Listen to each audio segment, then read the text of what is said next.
Okay, so sorry about that. This is now part 3 apparently because I accidentally cut the other one short. I got a little confused because the HUD stopped working, and I think that was because I was trying to upload the video simultaneously, so the computer was using too much power. So I'll just upload the videos after I'm done making this series, and I'm going to try and make each part about 30 minutes long, I'm thinking. So we got part 1 at 40 minutes and part 2 at 10 minutes. So we're going to try and find a happy medium now at 30. And once again, I'm already having technical difficulties. Yes, I can see the window. I just had to make sure I saw it so I could see how much time everything was taking. And so yeah, we saw our loss here with the Queen 7. We saw a raise. We needed only 20% to continue, so we called. Actually 18%. We check called. We only need 20% to continue because the c-bet's so small we can potentially do things on later streets. So we check call that. Ace in the turn, that doesn't give us any more equity, and I figure there's no point in going for a bluff, so we just fold, and I'm fine with that. We go to the next hand, Jack 10 offsuit, and I mean, I would have preferred if I had Jack 10 suited here. I do go for a 3-bet. And I mean, I guess it's kind of like what I said before. This is one of the stronger hands that I'll be 3-betting. Like, if I'm going to be 3-betting any offsuit hands out of position, it's always going to be Jack 10, Queen Jack, and some King Queen offsuit, right? I'll do sometimes King Jack off from out of position, but most of the time it's going to be the connecting broadways that I'm, they're not quite strong enough to flat with. But I could still flat with King Queen off too. So it's a very narrow range of hands that I can 3-bet bluff with out of position that are offsuit, but this is one of them in my opinion. And like I said, I'm just trying to take advantage of opponents who are not going to be able to react to 3-bets super correctly. This player calls, we get a low flop, so we go for our small sizing, and once he calls, I can definitely jam on this turn. There was a tell that he called pretty quickly, which when they're short stacked like this, I've noticed, I mean, this is a very narrow read range, but when they're this short, and he's an unknown for what it's worth, he's only played 4 hands, so that could mean that he's weak and he's not going to call turn bet. But at the same time, it can also mean that, fuck it, I have pocket 4s, I'm calling because you're always bluffing here, right? I'm not sure what type of player he is, and when they're this short this early in the tournament, they call way too much. They station quite frequently. Later on in the tournament, I would definitely bluff shove this, but at this point in the tournament, when there's not any real significant pressure on these players, not to bust, I'm just going to check, give up. I check, and he checks pretty quickly. He would have checked or bet after much deliberation, being an unknown like he is, if he had a queen here, for what it's worth. He checked really quickly. So there was a lot of timing tells involved in this hand. We river a 10, and with these reads, I shove for value. He calls, he shows King 3 suited. So that happened. Let's go to the next hand. Queen 9 suited. We built up a nice stack for ourselves. And we get a fold here. I would have liked to play this hand, but we're not going to call a shove. 9-10 off. Go for a steal. We get a call. We go for small c-bet, not really continuing unless we like turn an 8 or a 9 or a 10, in which case we'd see how it happened. We could always barrel on a jack as well, but we take it down. The 7's always nice. It gives us a nice backdoor equity. King 9 suited, we go for an open, get a call, flop some diamonds. Let's go, let's start barreling. I do a small sizing against a wider big blind defending range. He does call, turns a jack. I'm going to barrel here. I would definitely jam river as well in this spot. He seemed like a more competent player. 133 hands on the guy, and he ends up folding here, which is nice. And for what it's worth too, these players don't balance the ranges super well on the flop. Like, they usually would check raise if they had something decent on the flop in this spot. So if I river to king, I'd be jamming that for value as well. Like I said, it's a spot where these players are not super balanced, so they like to call off much more liberally in spots. So you can go for value relatively much lighter. So if I had a 9 on the river, I'd check. But if I had a king, I'd bet. And of course, diamonds, I'd bet too. And the bet would be all in. 9-6. I don't play this. So we built up a nice stack for ourselves. We're at 48,000. I think we were first in the tournament at this point. You can see by the other stacks, we have built it up nicely compared to them. What do we have? We have 122 big blinds versus like a lot of people at this table have like 20 big blinds. That just shows the importance of knowing how to play various streets and tournaments gives you a better chance in the early stages of moving on to the later stages. And in the later stages, there's a lot more all-ins. But by not having to do the all-ins early, it gives you much better chance of running deep in the tournament. So you don't luck box it as much per se. We see a jam here. We only need 44%, and that may seem like a lot, but he's shoving hands that are worse than ace-4 for sure from the button. And so, you know, we're calling with every suited ace here. And in terms of like aces, like in terms of like offsuit aces, I'm thinking like all of them except for like ace-6 off and ace-deuce off. That's kind of what I'm thinking. Ace-deuce, ace-3, ace-6 off. I'm not calling with. Besides that, I think we have enough equity against his in a range of hands. In this case, he does end up having 7-6 suited. So, you know, we have the equity to call. We flop. Great. Need to fade a 4, which we block. And we do. Which is nice. So we turn a straight. Get the chips. 9-4 off. Pretty sure I don't seal. It's pretty weak. So I do end up actually just giving it to him. Because at this point, 19 bigs, basically my only move here is shove or fold. I can definitely min raise, but if I'm min raising, I want to choose a bit stronger of a range of hands. Potentially something that like blocks something that he would rejam with, so like some sort of Broadway. 7 deuce. We don't continue. Pocket fives. Raise. We get a defend. On this flop, no point in betting. What are we getting value from, right? We do not want him to check shove with a flush draw either. Like if he has 8-9 of spades, you know, I'd probably check call. But on his stack size, he might just be inclined to check shove. And the spot where, you know, our equity against that is, you know, decent. We don't want to give that up. So we check in position, evaluate on the turn. Great turn card. Both, you know, it's still an undercard of fives, plus it gives us added equity in straight outs. He bets 800, so simple call. You know, reevaluate on the river, see what's up. Bang off the nuts on the river. Obviously 5-8 is the nuts, but how many combos are there really of those when we have 2 5s in our hand? He bets, and you know, we tank for a bit. I mean, I guess we don't tank for that long. We just do whatever. We don't want to insta shove. We don't want to tank forever. And then we jam. He folds. Hands that we could jam here are missed spade draws. We definitely could do that. Any other real floats? I guess if we had like 10-9, we were really going for the float. Maybe 10-9 of diamonds, but even then, yeah, I'm not really sure. We don't have that many bluffs here, but we just had the nuts. The only move here is to just jam. Because like we're not gonna min raise. So, and like that, our stack just keeps on piling up. We are pretty good. Like I think at this point, second place had 42,000 chips, so we are way out in front at this point. So this is nice. 5-6 off, not going to play, but we're definitely trying to play quite a few hands here because of our stack size and our leverage we can use that for. 3-9, min raise, we're going to fold, very weak hand. Pocket queens, let's go.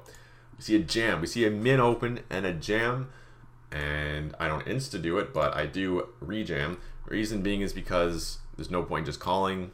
Basically, you know, 10K, 7K, it's basically the same as like min clicking. If somebody here, if you had 30K for what it's worth, I would just call because I want to balance this range for the times when I have like ace-10 suited. That is like kind of ahead of his range. Ace-jack suited, but not ahead of his range when he has like 30K to his stack. So in that case, I would just call. But in this case, you know, the stack sizes are so shallow that by calling, I'm priced in to call their jams anyway, so I might as well just move all in myself. We get folds. And this player has Jack 10 off that he rejammed for 11 big blinds. Yes, this is a $33 tournament.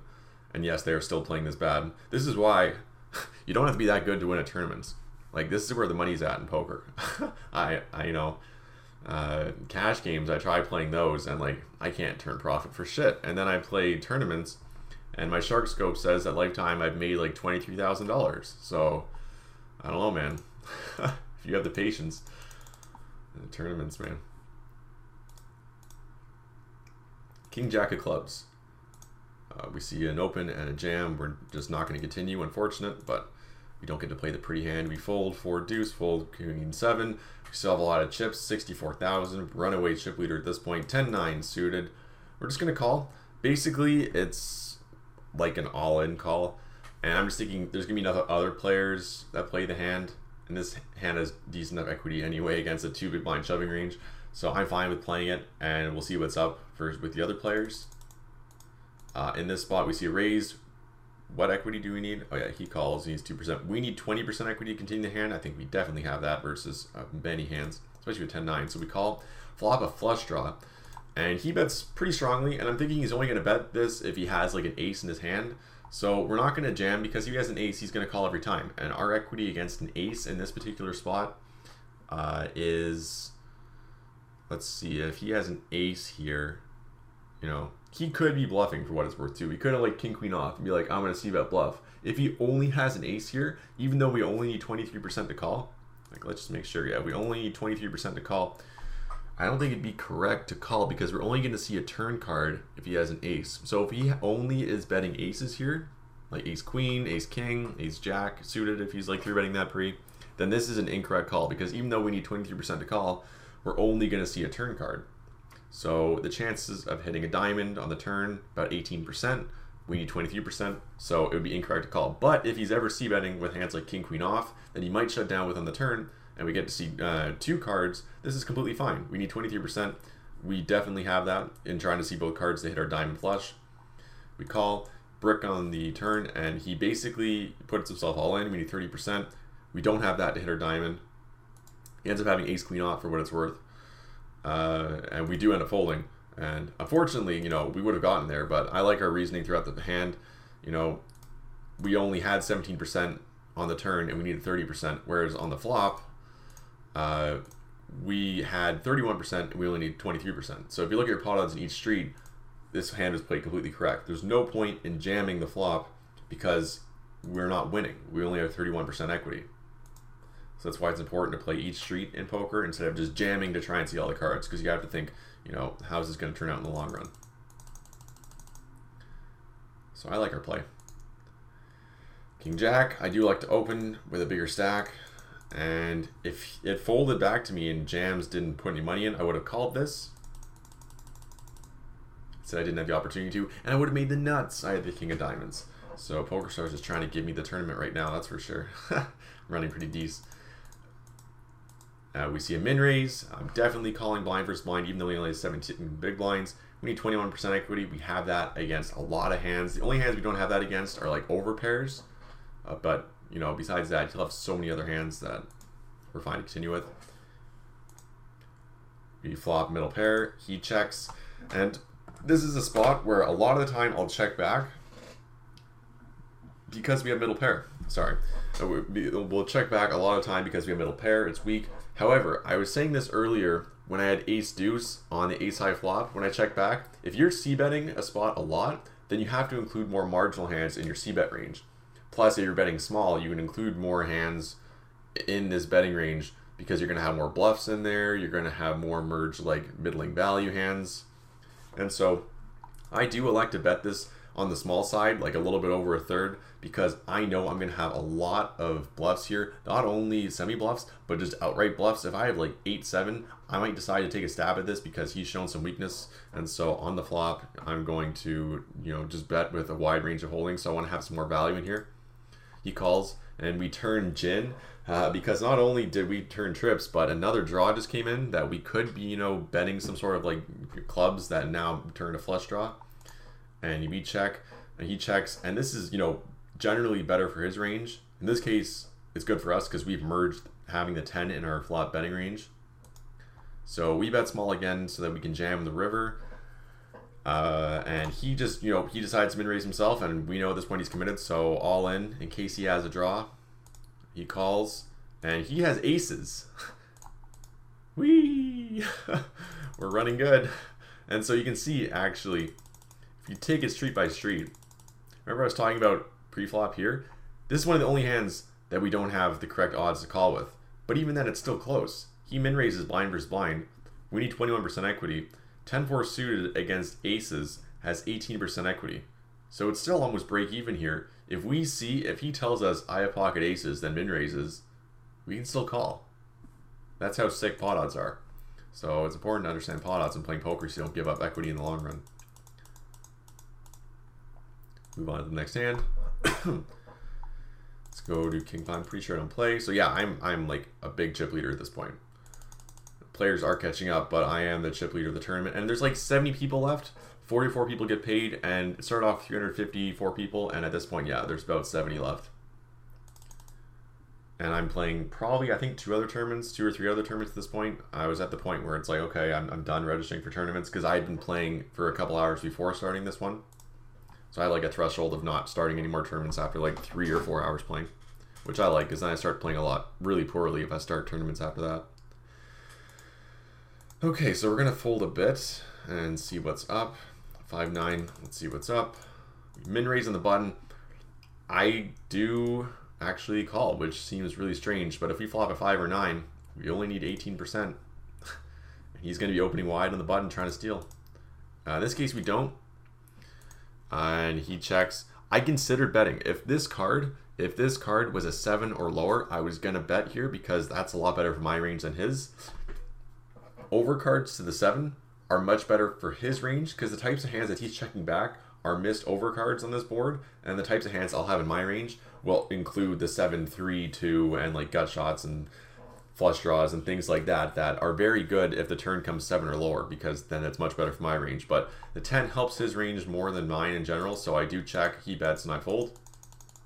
So that's how we go from there. Go for pocket deuces. Easy spot, all in against 11 big blind stack in the bigs, and he folds, pick up the chips. 8-10 suited. See a min raise from a 14 big blind stack. If I'm going to play 8-10 suited, I'm going to want to go for a 3-bet. The stack is too shallow, so I like just to fold. If I had 10-9 suited, I'll call. 8-10 suited, because it's a gapper, just doesn't quite have the same equity against his range, especially versus a min raiser on this stack size. They're generally going to have a stronger range. Now, obviously, this can be incorrect. These players can sometimes just be way over, min raising on the stack size and get exploited. But he doesn't seem to have been doing that too much. He's got an 11 PFR. So we'll see what's up. Bet, fold. I don't play deuce 4, don't play queen 8, don't play jack 6, ace 4, pretty sure I don't play, correct. Don't play jack 5, just make sure, correct. Ace 6, don't play. 3-6, let's see what's up. I'm not calling a jam, so that's what's up. King queen, that looks something decent. So we see a min raise. I like just a flat here. I think it's a fine.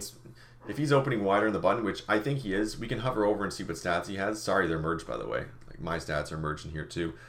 But let's see. From the button, yeah, he's got a 22% PFR. It's only 9 hands, so it's hardly any sample. But you have to assume that these players are going to be, opening wider from the button. And so we can just call with our king queen. Now, if we were on the button and early position opened and we wanted to 3-bet, we would definitely be 3-betting king queen rather than calling, because their range is going to in general be stronger. We go 3 ways to the flop. Terrible flop. We check, check, check. Still a terrible turn. The most likely player to have a good piece of this is the big blind. So there's no point betting, getting called, and then not knowing how to react on the river. So we check, face a bet, and we fold. Next hand. Let's see what's up. King 8 offsuit. We fold. Kings. I don't think we're folding that. So we raise, get a call, go to the flop, c-bet, take it down.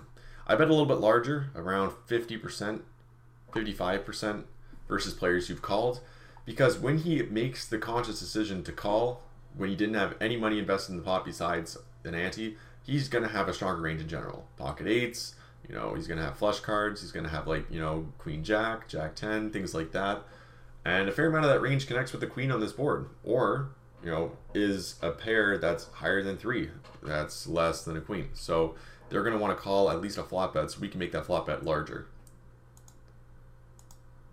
Pretty sure we don't play king 4, correct? Ace 9 fold, jack 9 suited, we do open, get a call, get another call, flop a jack. There's no point in betting this board, in my opinion, because there's enough of their range. There's enough of Cheers Tokyo range that has an ace in it. The only cards we're worried about are a king and a queen. So I'm fine with checking, going from there, goes check through, and still checks. So now we can bet, for value. By the way, if I had top set, I would do this too, for what it's worth. If I had king, queen of hearts, I would do this as well. So like a super draw, I would check flop, just so I have kind of a balanced range that I'm checking flop with that I can continue with strongly on future streets. That's basically why I do those hands as well, so that way you can check more hands on the flop like this. The way I think about that, I try not to overcomplicate it too much, but I think, you know, what do I want to do with certain hands? So there's some standard spots. Like if I have aces or kings pre-flop, I want to get all the money in. And if I have a marginal hand on the flop, I want to check. So how do I make it so that I can also, you know, get action or not get action in these kind of spots? It's like, well, pre-flop, I'll also have bluffs in this 3-bet range or 4-bet range. And on the flop, I'll have some strong hands that I check. So you got to think about what you want to do with certain hands that are like super obvious, and then from there, devise a plan to make it so that you can't be exploited or can't be exploited as easily. Ace King, let's go from there. We have 100 big blinds. You get a call. On this board, I check. I can definitely consider, if I don't have a spade in my hand, I can definitely consider going for like a third size bet on this board because we're not getting anything to fold, but it's one of those thin value bets because we're betting, you know, trying to get value or trying to fold out things that have equity against us, like, you know, Queen Jack, Jack 10 hands, things that have, you know, overcard to this board that aren't the ace or king. And also, if those decide to float us, I mean, we're getting value, but that's only the theoretics behind it. In reality, it's hard to know where you're at in future streets. So that's why I often check back ace king if it's like, if there's a flush on board, like a flush draw, I'll be checking back the ace king if I have any of those flush cards. So I know how to act on future streets. Check, check, we turn, you know, pretty nut card. He checks, and we bet, and he folds. It's also the benefits of not inflating the pot on the flop with ace king. Queen 8 suited. Normally I would defend this. I still could defend this, but he's been opening pretty tight, and then he opens for a 3x. So needing 26% equity and not going to being able to realize all of our equity because we're out of position, I just fold. Versus a min raise or 2.5, I'd be calling there. Ace queen, let's see what's up. We see a shove, we're 2 big blind stack. So I isolate, I'd be fine. I'd be calling off if Squale came in. But there's certain hands like ace 8 suited that I'd be folding if Squale came in. But he folds. I think he had ace 10, this guy. Yeah, he had ace 10. He flops it, we turn it, go from there. Ace 8 suited. We're not calling this jam. If I was in the big blind, I'd call this jam, but with the players behind, and still the fact that Fate is shoving from early position with tall bigs, I'll just fold ace 8. So 4-7 off suit, we're gonna fold. Fold queen 7, fold 9-8, fold ace deuce, fold 9-5, queen 7 off, let's see what's up. We get a limp. I didn't perceive this guy as being a player who could balance his range correctly, like limping versus the big stack. So I just shove. And this could be incorrect for sure. Generally, the way I do it as an exploitative strategy is if it's versus an unknown who limps, I'll be very aggressive on the first time, and then from there I'll play much more balanced. Like I'd be checking a7, and then I have some like pseudo connector bluffs that are not really connecting. Actually, I'm playing a much more balanced style if I knew that he was capable of balancing his own limps, blind versus blind. But if he's an unknown, I have to assume that he doesn't know how to balance, and he basically just doesn't want to face pressure from the big stack. So I will give him pressure. We see a limp, a min raise, I fold. King 8 offsuit, fold. Ace 5 off, we're gonna fold. Threes, now we're gonna fold. Jack deuce, fold. Jack 4 off, fold. 7-6. I wasn't sure about this hand. In hindsight, with a big stack, I felt I could open liberally still, so I opened with 7-6 suited. But that doesn't, discard the fact that players are going to wake up with hands behind. So I'm not sure if I should be opening this low suited connector from early position. So if people would like to comment on this, I'd greatly, appreciate criticism on this. If I should be opening like at like the worst, like 8-9 suited or 10-9 suited from here. Maybe, because that way I have higher cards to continue with. Because even though I have a big stack, I can't really apply pressure to players. Because it's like, we're still not in the money yet. I do defend. We only need 24%. It's a hand that can flop well when it does flop well, and it's kind of an implied odds call. If he has aces here, and we end up making a straight or a flush, 40 bigs, that's pretty decent. So we call. We flop nothing, no equity at all. It hits his range much better with that king. We check. He bets big, so he's unbalanced as well. This makes it very easy for us. All in. Yeah, JK. Next hand, 10-7 off, 3-9 off. Pretty sure I don't play this, especially not versus that. Deuce 10, we'll see what's up. Fold. This is the thing too, you always hear me say, we'll see what's up. I don't like to make decisions with my hand until it comes to me, because a lot of the plays I do are kind of opponent-based rather than hand-based. So we see what everybody else does in front of us, how they've reacted previously. Different factors are involved in playing a poker hand, more than just looking at your own 2 cards. So, by the way, if you hear any sounds outside of me, it's people in my house. And yes, they are my housemates, not burglars. Okay, folds. Deuce 10. We're pretty close. We're kind of close, but not really close to the money. I think we're like the final 60 players. King 3, Queen Jack. What do I do with Queen Jack? I do like for an open. We get a call. I go for a c-bet on a relatively dry board. And the only card I'm barreling here, if I get called, is a 10. We pick up a straight draw. I'm not barreling the ace. I'll be right back. So yeah, as I was saying, sorry, I just came back. As I was saying, I'd only c-bet. I'd only continue on the turn with a 10. And if a queen or a jack came, I would check. And then evaluate if he bets in the river, what size he makes it, things like that. Which would be kind of tough. He is a rather aggressive opponent, but he does end up folding here, which is good. We fold, go to Queen 10.